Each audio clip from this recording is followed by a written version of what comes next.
Uhluza libuzwelwa ngubani.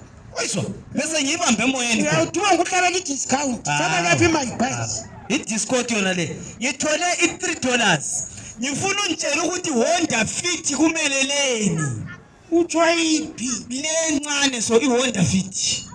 Wenje ngale buya. Yebo. Ngifuna ungitshela ukuthi Honda Fit nasiya. Ngifuna ungitshele imini ka-Honda Fit. Umuntu oyenzayo nanko ke. Ukuthi abhale Honda Fit. Yes gogo. Kwakulibizo leli. Laliqunyelwa. Right. Angithi uyawuzwa ama-church kuthiwa yona i-Brethren in Christ Church. Yes, ngama-piece lawa. Kube sokuthiwa BICC. Yes. Uyangitsho? Lo Honda Fit naye uhamba njani? Honda Fit shortcut yaleli bani. Nanko ke asambe gogo. Ana ngichasisa. Shaya. House of no order. Honda lo. Dying always fighting for illegal transport. House of no order. Dying always fighting for illegal transport. Awungeke uyithole endaweni eyiyo. Hiwe. Usho kuthiwa kufuqa igonyeti lapha Amazon lapha. Honda Fit. Wafuqa igonyeti yaqhamuka inasinini. Khona basana kumile njengengulube kumile lapha. So it's the house of no order. Dying always fighting for illegal transport.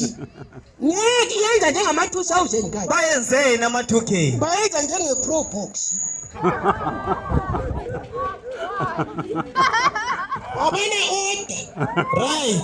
Kodwa indawo ngathi ngamayezi omkandi. Awubona ivini nasemanjeni these days abafuna ukuhlala. Emandeni ngabahlali kumele banyatheliswe amasheko njengenkukhu ukuze bejayele ekhaya. Manje ngenze njani? Ngiqhubeke gogo. Qhubeka mntana namasuka qedwe umsebenzi. Umbuzo imnengi la. Ukhona?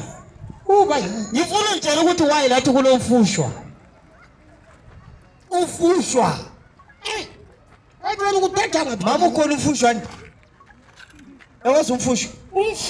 Umfushwa omnyama lona eliwuchayayo. Hayi kawulibizi kufa. Awuthola lokho mangwezo ongani kuyadlalela zo. Manda kuya lapha umfushwa. Mina lapha. Right.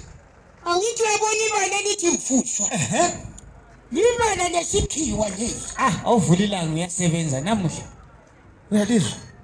Benguye uJohani. Uyalizwila ngama-oledi. Sebefikile abantu bemzini. Yeah. Sebefikile. Noma la yitha. Hayi. I see.